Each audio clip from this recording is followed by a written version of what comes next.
Good evening, ladies and gentlemen. It is Adagio Live, which is, of course, the place where classical music happens. It's Thursday, so it must be Thomas's time to have a chat with yet another new colleague or old colleague, or, well, that sounds kind of bad, old colleague. How should I say, old friends? Anyway, you know the adjective. But tonight is really very exciting because actually this is a young man I've been hearing a lot about.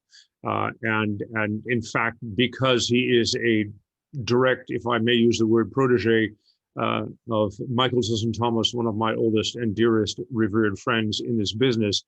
And he's got a wonderful concert coming up on Saturday, which we're going to talk about. And I don't want you to be just looking at this pretty face until you see his name. Chad Goodman is my guest this evening. We are starting a brand new year, 2021, on Adagio Thursday night programs with guests from across the classical music industry. Some of them I know very well, some of them I know somewhat well, some are just really important people that we all should know. And then I have to tell you, and this is really special, to kick off the new year with the next generation. There is nothing more important, regardless of the COVID crisis, there's nothing more important than handing off generation to generation the mantle of performance, study, care of the classical idiom, the story of classical music, if you will. Now, this is not a retirement notice, by the way. It's really very exciting because we who are still very active are able to, what can I say? Well, in COVID crisis, no, but metaphorically throw our arms around young, very talented folks and say, go get them, reinvent it, challenge everything. And I believe that's what we're going to have tonight in a conversation with Chad Goodman. Welcome to the show. Thank you so much. Really excited to be speaking with you, Thomas. It's great. We've never met personally. I don't think I think the last time I was there, you weren't there. Were you there in San Francisco when I was there? The last time I did the room dresser with Michael, a while back, 5 years ago. Were you there then? I was living in San Francisco at the time and working, but I wasn't affiliated with the symphony at that. And of course, you came to every performance. Never mind. Look, Chad, and ladies and gentlemen, I'm going to do some screen sharing later and show you both his website as well as the Adagio website and show you some bells and whistles and what's coming up. But I want to say, Chad, I was looking at your website and it's very informative. It's very beautiful. I love the video clips, especially the short clips, and maybe we'll have a chance to look at one of those.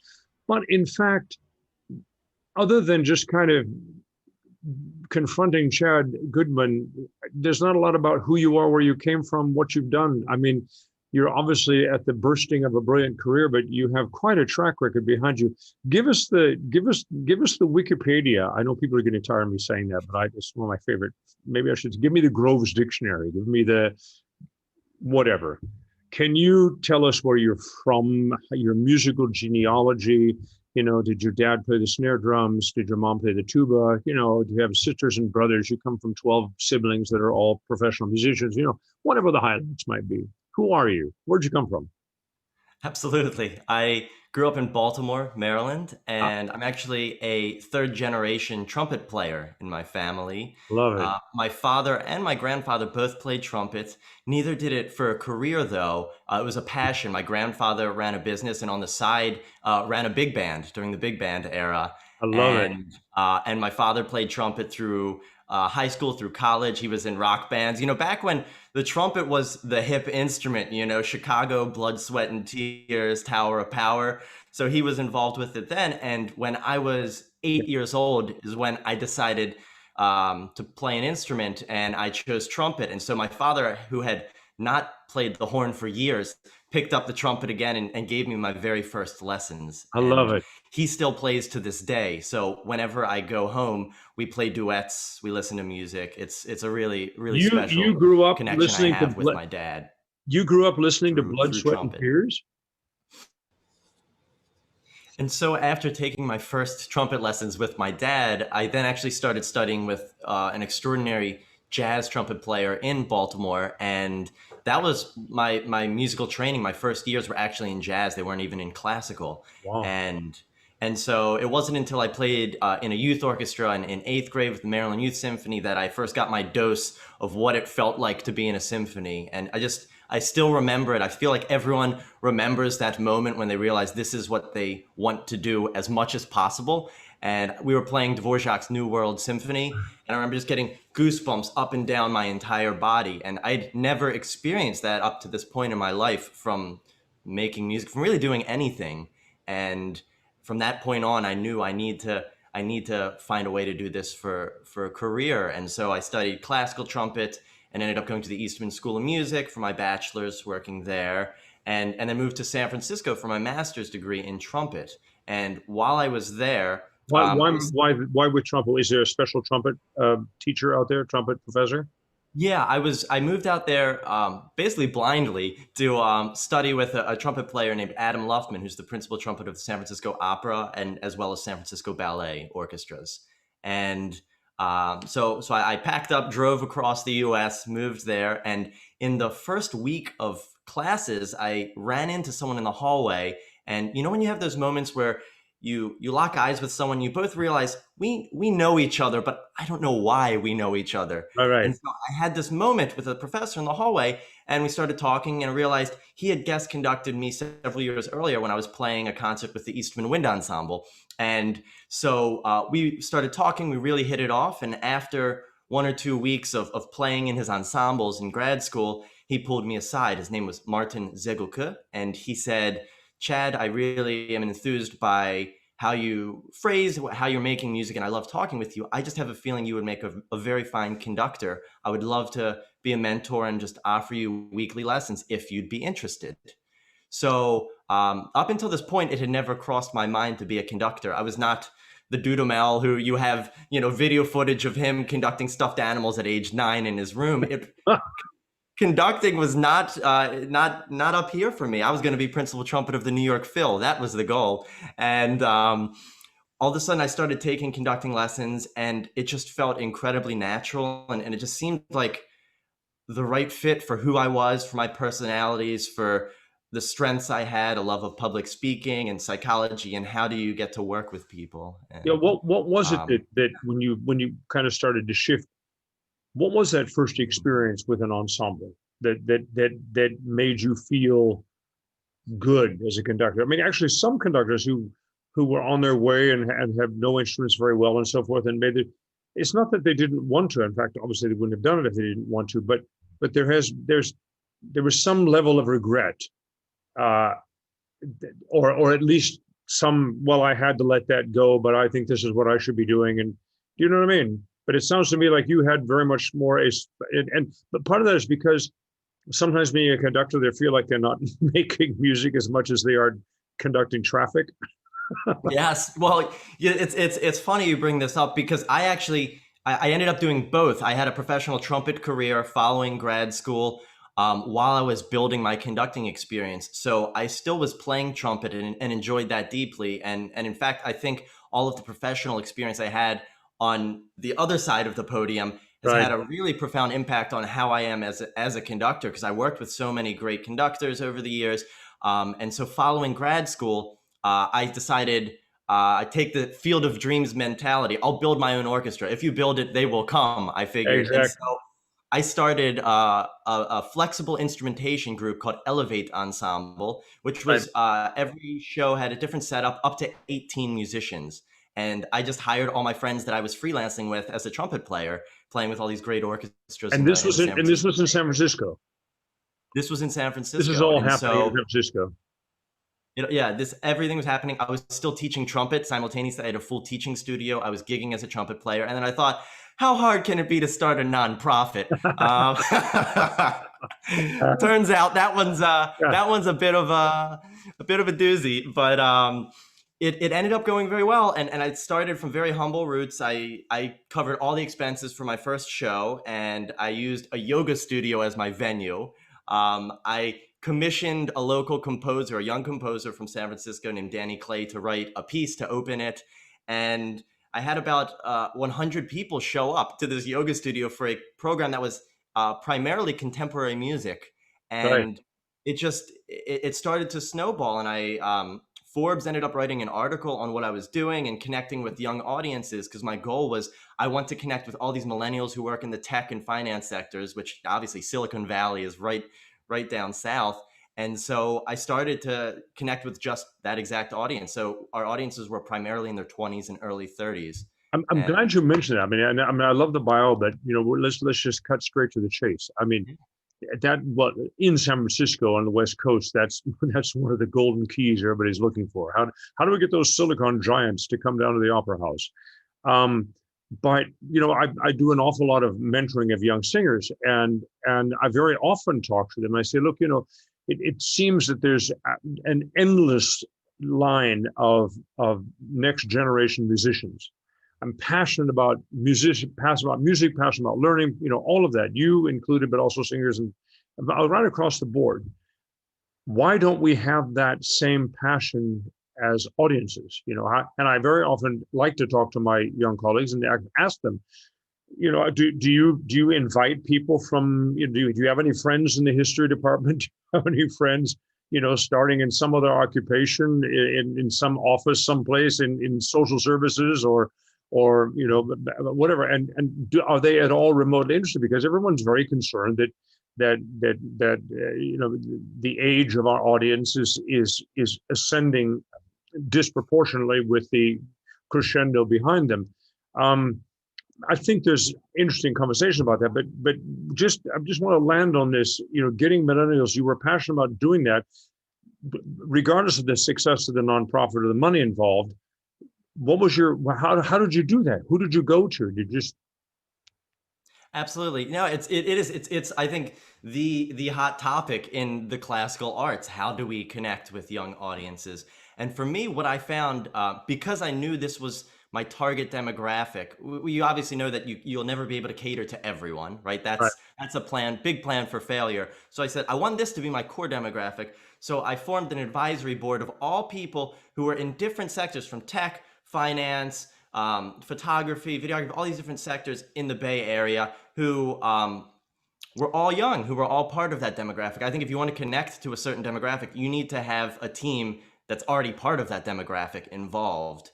And so that became this advisory board, and a lot of these people were people that have great followings. They're the type of people where they eat at a new restaurant and they love it, and then they send an email to 40 of their friends and go, guys, you need to check out this place. Exactly. And so when you have this, I think in one of Malcolm Gladwell's books, I think it was The Tipping Point, he calls them connectors. Connectors, yeah. So I found connectors in the millennial demographic, and as I presented these concerts, it became clear that everything was new to them. The Beethoven piano trio was just as new to them as the piece by Varese, which was as new as the piece that I commissioned. And I realized they didn't, as much work as I put into programming, they didn't care what I programmed, because they were coming for this experience, right? I was selling a night out on the town. I was competing with everything else that they, had thrown at them through online advertising. Right. And the thing that really struck a chord was that the thing they loved the most was being included in it and being educated, but in a way that didn't feel like they were being talked down to or talked over. Did you talk in between pieces? Yes, and it was a light bulb moment for me. 30 seconds to 1 minute. That's it. There's nothing worse than hearing a lecture, before a piece. But just give them some things to think about. Where was the composer, when they wrote this piece? Why does it even just matter to me as a performer? Very simple things, but they want to be included. I did a program, this is a very funny story. I did a program of all contemporary music with harpsichord. Which, of course, all my music friends, and music business admin people don't do that. That's going to flop. Harpsichord alone is a tough sell. I sold out 2 shows of this program. And once again, primarily young people. And I remember at the intermission, these two young guys, one of whom was running a multi-million-dollar tech startup company, came up to me and the harpsichord soloist that I had included for the program. And he walked up to us next to the harpsichord and was just looking at it very, very closely and just said, "Is it okay if I hit, can I just play a note on it?" And once again, and me and the harpsichord soloist, no judgment, just said, "Of course, do that." And I realized these people are so wildly successful at what they do they want to be in a safe space where they can ask a question and not feel like their ego is going to get bruised. If they admit they don't know what a harpsichord is or even what it would feel like to pluck a chord, that's what they need. That's what people who are younger, who maybe don't have a deep connection with the classical arts need, is they want to not feel stupid. They don't want to feel like they don't know what's going on. Exactly. And I so think a lot of us in my generation, as we are always, trying to help however we can, and that sounds sort of like charity, but I mean, I think all of my friends, major artists, um, are passionate about audience development and get very frustrated with when we're confronted with ambivalent organizations, whether it be recording companies or opera houses or whatever. There's a lot of wake up going on in the last 5 or 10 years. I mean, you're in a wave right now. I can tell you that, in the 90s, things were pretty sleepy, and people were just waking up to subscriptions online and that kind of stuff to sell tickets, but it was not ever about really product development or public development. And that was actually been my biggest argument to the recording industry my whole career. What are you actually doing? When you went to, can you imagine, I saw the iTunes catalog. I was invited to Cupertino. I had one of my good friends still in Apple. I won't drop his name, but quite high up in the iTunes world.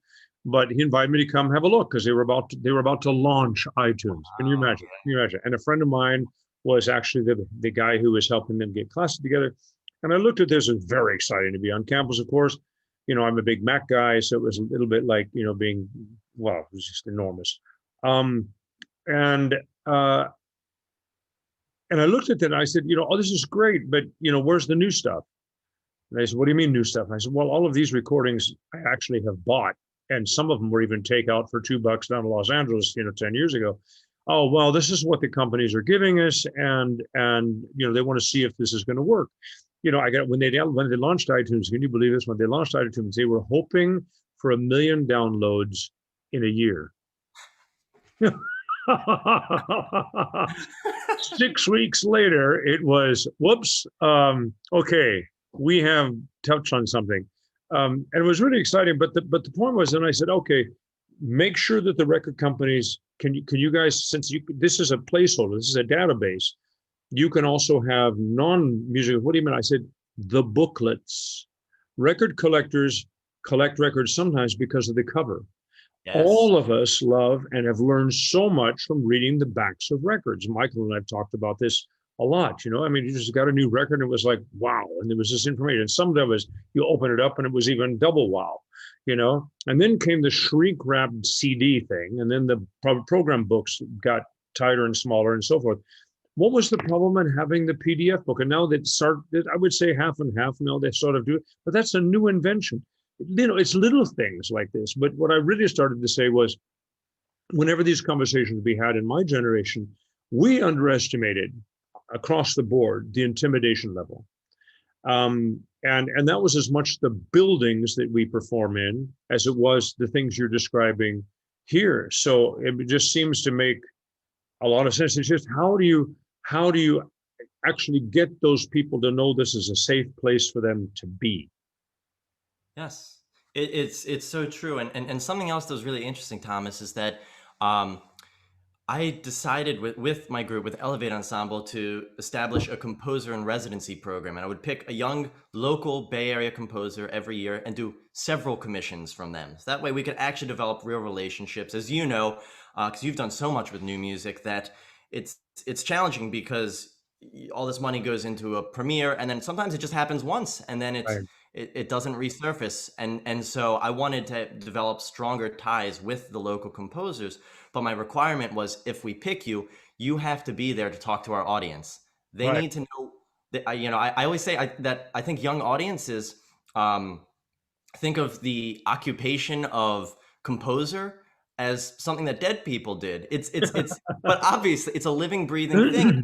True. And so I found that, once again, this audience, where everything was fresh to them, regardless of when it was written, they loved being there for these world premieres. It was such a special thing for them. They were not intimidated. We have a lot of baggage that comes with the last maybe 75 years of of contemporary music when it got Mm. into very, very serialist music and it intimidated audiences. That's still this thing that the classical world has in our heads, like, oh, maybe this is not going to be approachable, but we need to show that there are people who look like us, who sound like us, who are experiencing the craziness of today, and they choose to express that through writing music right now. And so I think new music and commissioning and shining a spotlight and being proud of what's new and balancing it with the great works of the past, that I think is the way forward. When I agree with you 100%, and well said. When you think back on your education, I mean, good, you got your dad, your grandpa, and you got trumpet, you've got music, you've got predominantly jazz in home. I presume some classical music made it onto the record player every so often, or CD player in your life, Yes. or Adagio. Not that Yeah. young. No, the streaming is a little bit too new. But my point is, my question is, at school, did you just go through a kind of a normal public school training, teaching kind of thing, and normal subjects and so forth? Was there any music in the school, and how do you feel about that? I mean, it is, to me, it's exciting to hear the story about this very successful Silicon guy looking at harpsichord going, "Eh, eh, eh, oh my goodness me." Uh, but Yeah. there's something sad in that. There's something to me it's not just because I'm a classical musician.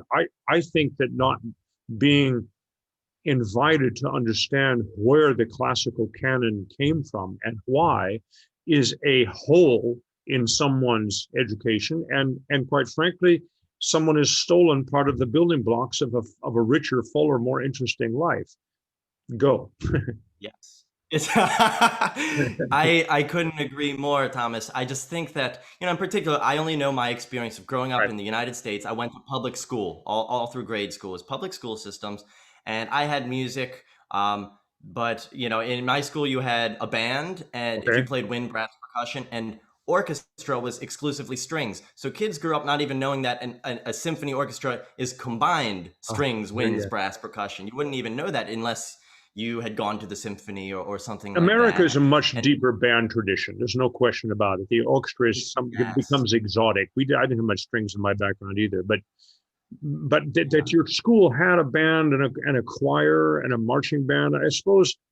Yeah. What did that mean to the general curriculum? Was there music appreciation class? it was music appreciation classes were not required for everyone, and that was the class that kids who didn't want to play an instrument, didn't want to take the chance or have to sing or anything, they could take a music appreciation class, and that fulfilled their like music credit. Okay. And so I never had any interaction with that, but obviously as I dedicated my life to this and started to see audiences who didn't grow up with music and didn't have a way of exploring later on in life, Right.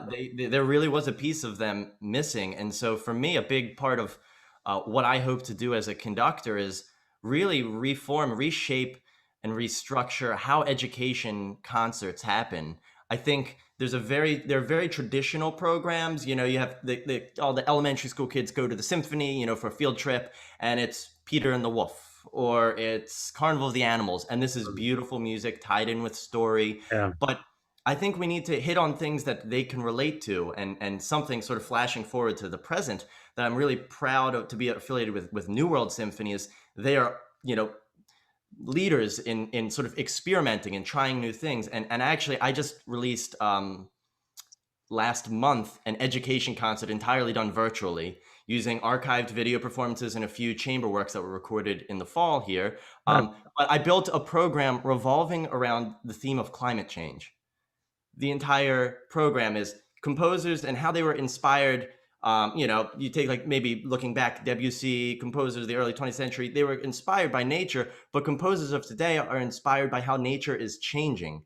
And so we talked about a subject that is, of course, in the news all the time, that is so important for kids and that they can understand. And we were able to combine it and fuse it with music. And I think that type of programming is going to be a game changer for getting kids to find another way in to connecting with Right. the artists, to tie it into things that they're seeing and hearing, when they're on Instagram, when they're on Facebook, tie it into something that they can relate to already. I don't mean to treat you as such an exotic animal here, or that, I mean, but I have a question. I mean, I keep talking about your generation and you guys Sure. and that sort of thing, and then there's we, bearded, although the beard's probably not going to last. It's going to come down to beard or divorce, and I, there's just too much paperwork in the divorce. This is one of my COVID beards. It kind of comes and goes. Um, but all these questions. I mean, I have the feeling in your generation, especially you, that I've had the pleasure of having contact with, are so proactive, so engaged, so clever, so thoughtful, and right across many disciplines. And not to pound my own drum, but that is what the Hampson Foundation is all about. It's all about you guys. But I have the feeling that there really is a different mindset. I mean, it starts first with old guys like me and my colleagues sitting around talking about digital education and reinventing the wheel and being very excited about that, and forgetting that, well, actually, the Facebook generation has been here for quite some time, and they know exactly how to get their stuff online. Maybe we should ask them rather than developing stuff that we think is good for them. One.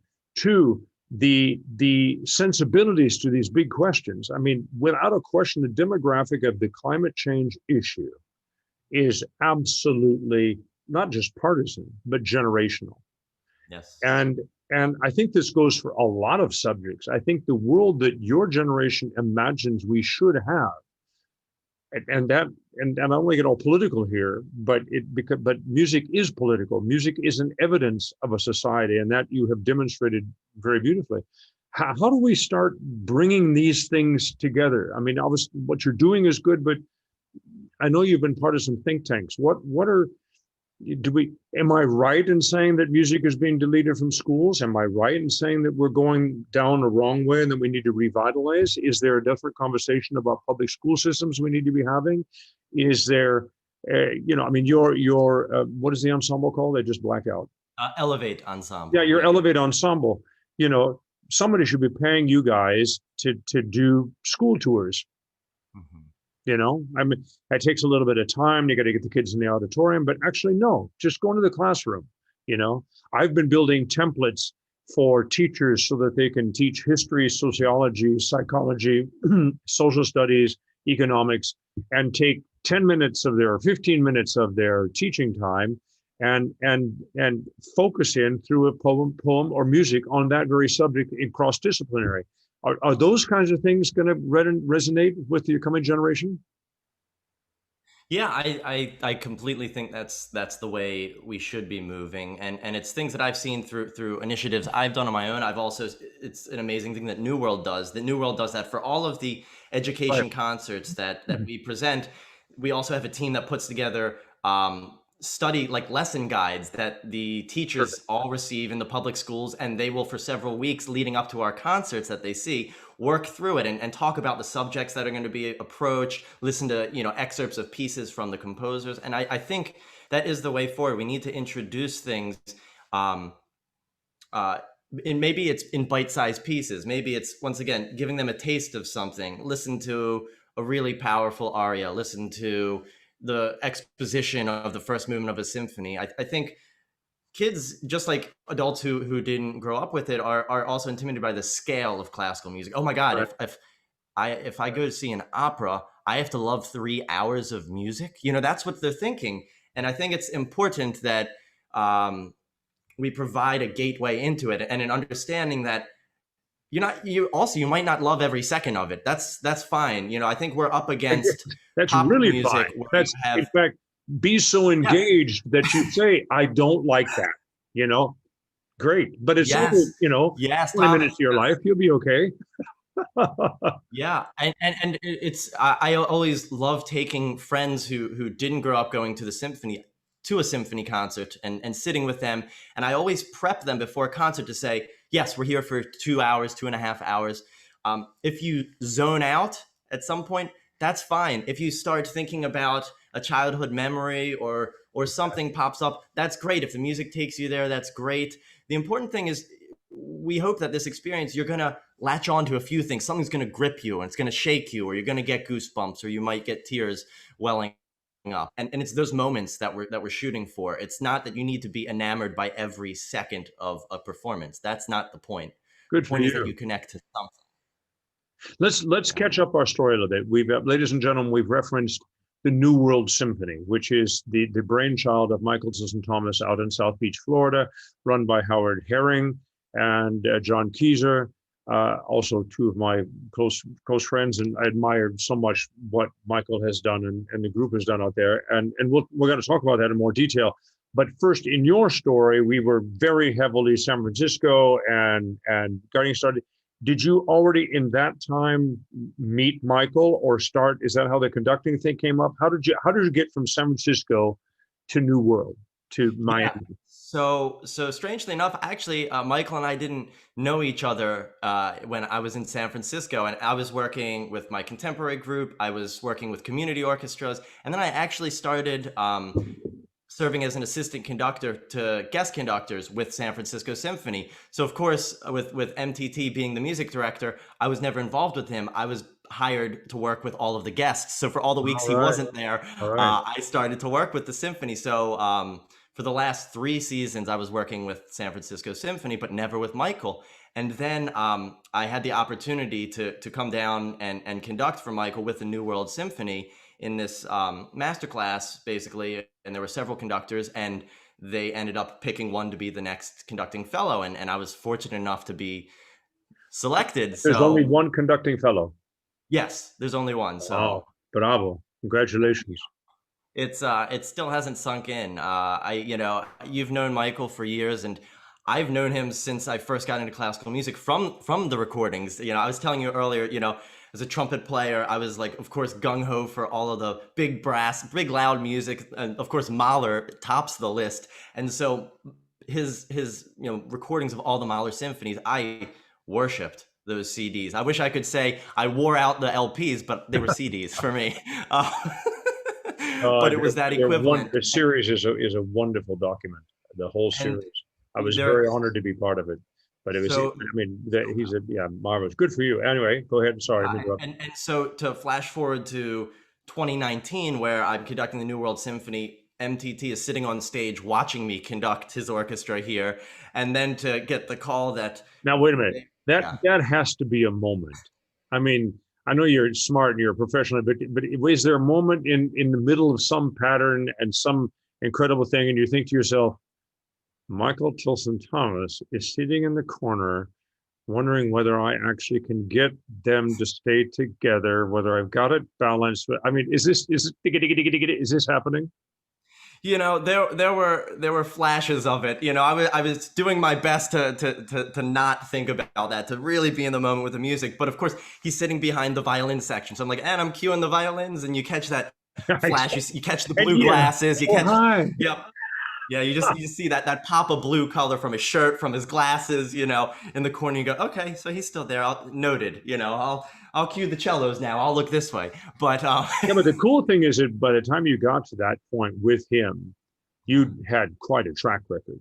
I mean, this wasn't your, I want to be a conductor moment. This was and I think I'm sure I know Michael well enough. I'm sure he just saw it. I know that and he's saying to himself, I know that I can give him the path that he's clearly on. I can help him on that path. I know that. That's, but still, it's we all have those moments. We have, all of our careers are built on that, I sang for him or her and, some icon and you want to, but there's an energy about it and it's some kind of a fatalistic confidence that says, okay, look, they might not like it, but this is what I do. I'm going to do my best. Is that the kind of guy you are? Yeah, that's what I aspire to be. And it was, it was funny for that audition. Basically, they made me, submit repertoire that I would like to conduct. And I actually chose repertoire, and I just send a list, and then Michael would narrow it down and go, okay, I want to see this and this and this. And they didn't assign you. They didn't send, oh, by the way, we'd like to have to do this. He worked with your list. Yeah, I sent six or seven works from the standard repertoire. Like what? So I sent, let's see, Tchaikovsky Sleeping Beauty Suite from the ballet. Right. Dvorak's Eighth Symphony, Prokofiev's First Symphony, I think maybe Strauss Don Juan. So I just sent sort of a smorgasbord of repertoire, but what they ended up selecting was two movements from Dvorak's Eighth Symphony and the first movement of Prokofiev's Classical Symphony. And I had never conducted the works before, so I didn't even come in with repertoire that I had conducted in the past. I just thought, I love this music. I had studied it. I had been a cover conductor with San Francisco, so I'd really learned this repertoire intimately, but I've never physically been able to create it. I'm now getting a chance to stand in front of an extraordinary orchestra. Why not do music that I've always wanted to do? Perfect. And so perhaps it was risky, but it ended up being super fulfilling. And of course, just it worked out that the orchestra and I had a really great rapport right away. And once again, it fooled me. I felt like, oh yeah, I've done this before, but it was all new. And along those lines, did you feel like, I mean, yes, you had a rapport, but did it feel like because they knew that you could feel from the orchestra that they knew that you knew what you were doing? It wasn't like they were trying to be nice to you. Orchestras are not terribly nice organizations. I mean, they're wonderful, they're professional, don't get me wrong, but nice is not an adjective. I mean, there's a certain confrontation when a new artist shows up, and certainly new conductor. The first, the guy sitting the third trombone is sort of thinking, okay, let's see if he's got something to say, right? Is that what you feel about it? Yeah, I mean, it is. And I know that you feel the same way. When you step in and work with a new group for the first time, it really is a first date experience, and you're feeling each other out. Both sides are kind of nervous. You're like, I don't want to screw anything up. Don't say anything stupid. And in my case, I really can, because when I'm conducting an audition and rehearsing the orchestra, which I did as well, I'm the only one talking. It really, there's a lot that can go wrong, or you just have to drown that out and just come in with conviction, and for me as well, come in with my goal is to be very kind.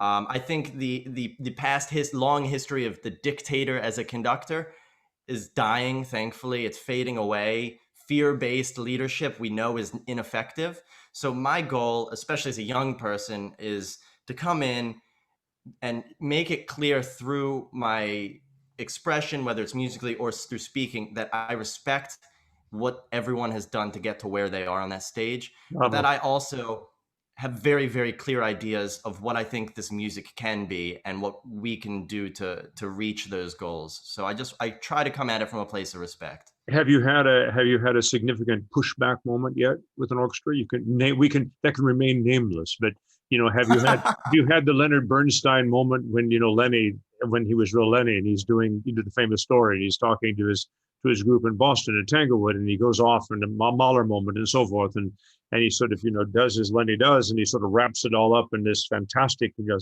and I think it's the trumpet player, might have been French horn, says, "So, maestro, do you mean louder or softer?" I mean, that's got to be, his retort was quite extraordinary. You have to ask Michael about this story, but his retort was, yes, it's actually softer and louder and everything in between, and went on again, and explained. But have you had that kind of moment yet? Thankfully, I've been really fortunate to not have sort of a pushback, of a defiance of like, no, I'm not gonna try that. Because once again, it's also about trying things. If I suggest something and it doesn't work, I'm not gonna force that. Right. You have to obviously be reactive to what's happening in front of you. I've had occasions where I say something and then I go, okay, and let's try that again. So rehearsal, 34, and you see that person, that oboe player you were talking to, you see a little eye roll, or something like that. So you can see, once in a while you catch that. But once again, like you said, all I can do is present myself and my beliefs in this music to the best of my ability. And if someone is having a bad day, I don't know what the background is, what baggage they're bringing to work that day, or maybe it wasn't even me. So I think you can't dwell on it, and it's hard. I think an important thing though is when I make a mistake, to just the simple act of acknowledging that I was the one who made the mistake. Because I think, and you ask any musician, any instrumentalist about a certain conductor moment, and you'll hear a story of, oh yeah, and then like when the conductor, beat in 3 instead of 4, and then they cut off and like went, oh yeah, so clarinets, you were flat. And we're like, we all know had nothing to do with the clarinets. So I think admit you made the mistake, move on. I think that's, that's the smart way to go as well. I think you're absolutely right. Are you still playing the trumpet? By the way, I don't think I've ever been in a dressing room of Anders Nelson's that his trumpet is not with him.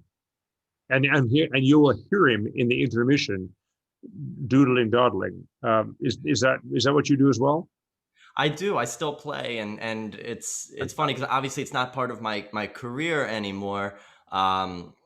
But so what I've really gone back to my roots, and now when I play, it's just for fun. And I just work on jazz. I work on my improvisation. I play through, all the old fake books and just all the old great standard tunes, maybe some Dixie tunes. Have you met Winton yet? I've never met Winton. I mean, oh my God, an absolute idol for me. But like, do you play the Hummel? Yeah, I've done the Hummel. I performed the Haydn with orchestra as well, and Copland's Quiet City. So it was, and also, but really nice. And just jump right into that. And you're also one of those guys that you could sit down with a jazz quartet and say, okay, you're going there, okay, and just improvise with them. You could do that. With a smaller number of tunes, I would come in with 4 or 5 tunes that I feel really comfortable with doing that. I'm nowhere near the level of real great jazz players who know every tune and can just play it. You go, let's do it in F sharp minor, and they go, okay. I'm not close to that. Well, I warn you, one of Michael's close friends is Herbie Hancock. So I wish you. Oh my gosh! I wish you that moment. I got to shake Herbie's hand when Michael got the Kennedy honors, and I was there. And I just admire these people. I just am in awe of people that can do that. One of my idols of the 20th century is Oscar Peterson. And I followed him around for years when he would do tours in Europe and, collected, I don't know how many records. And so, I mean, if I need a pick me up, I literally just YouTube everything I can find on Oscar Peterson. It just makes me feel like it's all right. It's just amazing. Of course, and in fact, YouTube Oscar Peterson with Andre Previn.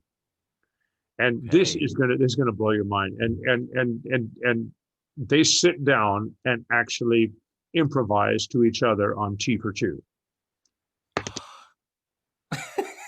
It is, there's another master class. It's Dick Cavett with Oscar Peterson saying, so can you kind of explain to us some of the different styles? I mean, what was Art Tatum's thing? And so, Art Tatum was really, he would play this. Yeah, but then he just went through this, showing all these movements. And I mean, I just admire this enormously.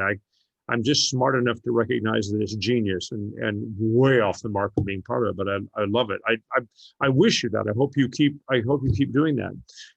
Look, I think what we want to do is, ladies and gentlemen, I want to do a little screen sharing. The next thing you're going to see, and I need to click a few buttons here. The next thing you're going to see is actually Mr. Goodman in full swing. This is do you see this, Chad? Yes. Okay, this is Chad Goodman's website, which I want to land on this first. You can read his press release and all kind of stuff. Your personal story is not on here, and I think it would be really good for people. I would have a look at that. Great photos, everything else.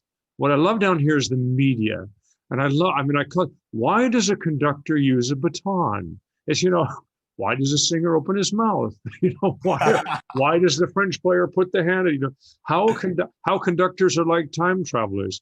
I mean, I just here. I love this. Let's just do this. Tell me if you can hear it. Why do conductors use batons? The short answer is that it provides greater visibility for all of the musicians, regardless of their physical distance from the conductor.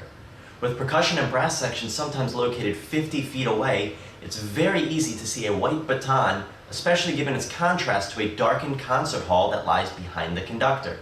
Okay, and it's it's 1 minute and 20 seconds of completely, and probably they probably have always wondered that, but would never dare to ask anybody because it's there's no stupid question, there's only stupid answers. but then this is revelatory. And this, ladies and gentlemen, you're going to love this. This is In a way, conductors are like time travelers, and sometimes they're even required to be in 3 different places in time simultaneously. Now I know what you're thinking, Chad, you sound crazy. Well, let me try and explain this. First of all, conducting is a preparatory and anticipatory job. By this, I mean that everything that we need to convey must be shown a second earlier. For instance, let's say we have 4 beats of music that are played at a soft piano dynamic, followed by a 5th beat that's much louder at forte. Well, I'm going to need to show that forte character in my gesture, the size of the beat, the intensity of the look in my face, 1 beat earlier before it happens. It would look something like this. 1, 2, 3, 4, 5. By showing it 1 beat earlier, it gives the orchestra enough time to react and in fact play forte. I mean, I applaud you. I mean, this is I mean, people, ladies and have a look at this. Explore his website. It's great fun, and you need to put up some more of these videos, because it's short, concise, to the point. People love it. I remember one of you mentioned Alistair as one of your mentors, Alistair Neal, and we've done concerts together in Sun Valley, where he's got this wonderful organization every summer. And I've been there a couple of times. He was telling me he did a concert where he had Google glasses, and he had them. They were wired that people on a screen in front of him could see what he was looking at as he was conducting. And people just went wild. Yeah, this would be a good thing for you guys. You could do down that at New World Symphony. Why I have you here? Let's just jump over. I'm going to go to this is the website of Adagio. If you just go into idagio.com as you're signing up for your subscription, and if you just scroll down here, you get the featured new albums. And by the way, this is one of the best New Year's concerts they've had for a very, very, very long time. Very special concert. Also no public, but Muti was in it, the orchestra was in it. It was a beautiful, wonderful selection. Everybody loved it over here. Then we get into the Global Concert Hall, which is very exciting. We have a concert, someone singing my repertoire, which is very irritating. And then we have, this is your concert, but you can, I'm just showing the box sets, and you can go through here and look at all sorts of stuff. I'm sort of winding around here. Let's go. Well, I know we talked about the New World Symphony. So think NWS. If you just go up here in the thing and you write NWS, and you'll see New World Symphony. If you put on New World Symphony, you're going to come up with a lot of Michael Tilson Thomas's recordings, and the New World Symphony is an exclusive artist for Adagio as well. So there's a lot of things that they've given to Adagio, being very foresightful as they are, and one of the great organizations on the planet for music education as well as young artists. You can only hear these live recordings on Adagio in a streaming way, and that's very, very exciting to have them in that partnership. Anyway, that's just to show you this. Now, if I go over here, we saw the Global Concert Hall. This is what your concert is this weekend, Saturday the 16th.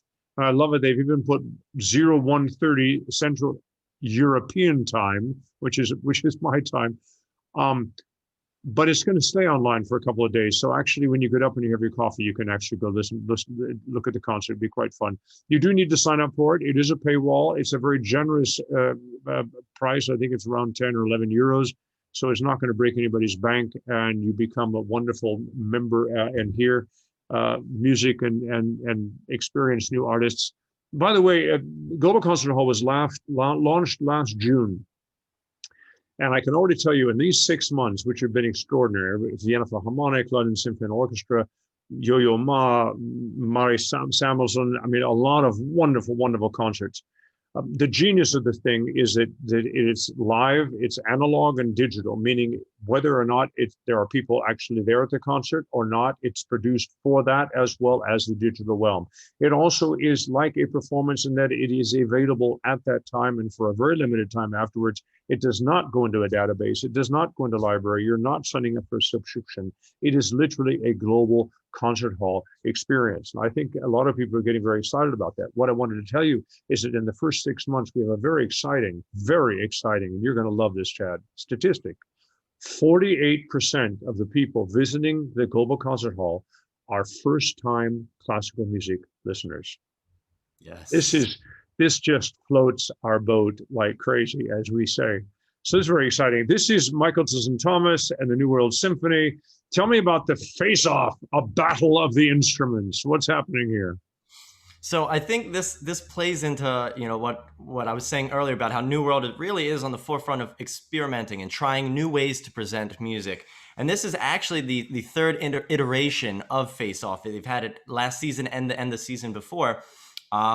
And the idea was actually come up with by one of the musicians, one of the New World Symphony Fellows, which is a beautiful thing. Once again, that an organization will listen directly to its own musicians, take suggestions from them for ideas. And the way this is structured, it's almost like an American Idol style approach to classical music, where we pick, in this case, I believe it's going to be 6 different sections from the orchestra, and all of them try and strut their stuff. They play, you know, their flashiest, their most beautiful, heart-wrenching excerpts. And I'm going to watch this. I won't be up at 1:30, but I'll watch it the next morning in coffee.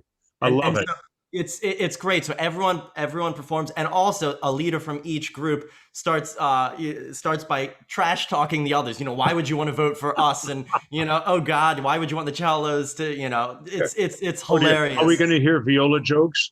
You will, and probably coming from Viola's mouth and directed at Viola. Where did they come from? Why the viola? You know, I've never understood. I've personally loved it. I've somehow lived with several violists over my lifetime, and I love the sound of viola. I love the viola. It's probably closer to my imagined personal sound than a cello. Yeah. But I mean, people think baritone cello, but actually it's the viola that just, you know, I love this instrument. Do you speak any German? I don't speak much German, unfortunately.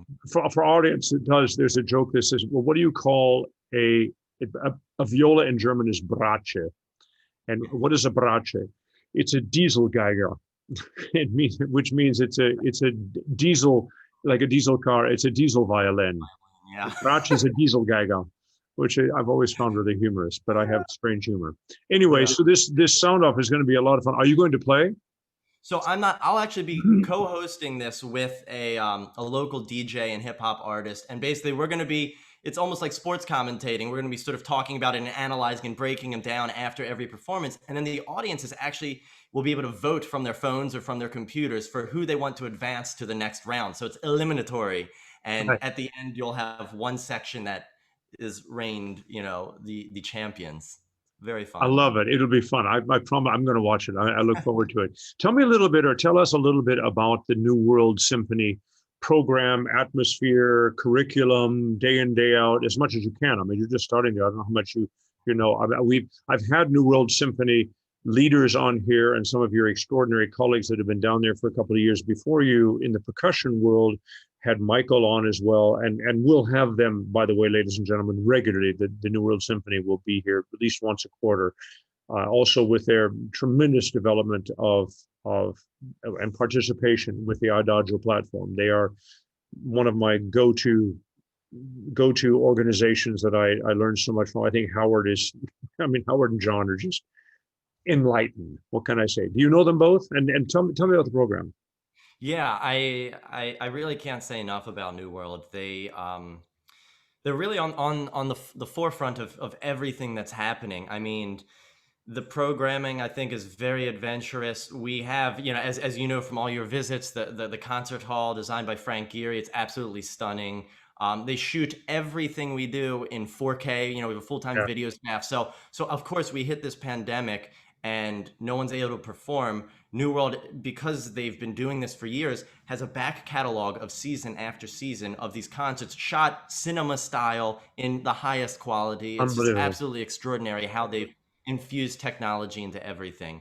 But on a day-to-day basis, I mean, I really haven't seen anything like it in the sense that the orchestra are all young professionals, and New World is there to not only have them play a full orchestra season, working with MTT and just the top guest conductors, the greatest soloists around the world come through here, but also provides training in digital production. How do you record your own, Yeah. videos? How do you set up and adjust the microphone? How do you set up lighting to make yourself look as presentable as possible when presenting something online? Talks on entrepreneurship. How do you, develop a web presence? And so they're really trying to train my generation and instill us with everything we need to really come just like bursting out of the gate and with the ability to really change things and just sort of redefine the direction we're heading. Do you do community outreach as well? Are kids coming in and are you going out?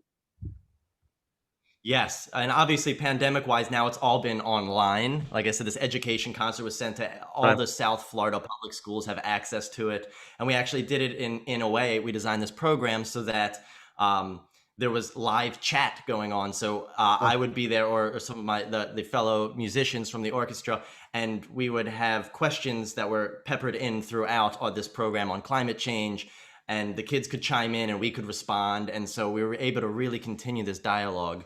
And as you know as well, we have these wallcast concerts where one side of our concert hall is directly on a beautiful open park, and it seats 3,000 to 5,000 people. Sometimes will be crammed in there, and they're watching the concert that's happening inside the hall simultaneously from outside, and it's free. Anyone in the public can show up. You bring your picnic basket, and so it's just New World's really trying to just reach as many people as possible, and I think it's a really beautiful organization. It's really setting the standard. With some of your visuals that you've been involved before, you're going to have a good time because actually on all those surfaces inside, I'm sure you've seen this, you can have independent projections, you can have a mural across the whole thing.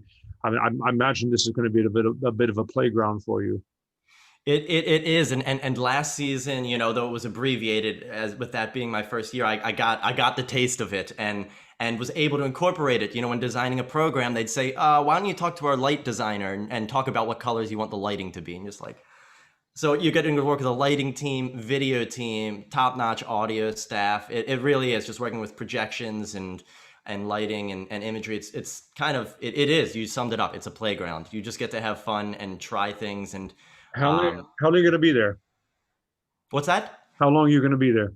It's a 3-year position. Fantastic. For my assistant position here. So and by I have a lot more time here. I'm very much looking forward to that. So what happens after this? What's the next step? Looking for a music directorship, or will you be able to do some guest conducting while you're a fellow at New World? Yeah, that's the goal, is to build up and just get some opportunities to guest conduct while I still have my position here. But the dream is to become a music director and really make a big change in the community, really be a member of the community that the orchestra is based in. It is that kind of responsibility, isn't it? Yeah. Do you want to start big or there's so small? much that comes with it. I'd love to start big. Somehow I think that's in your card somewhere.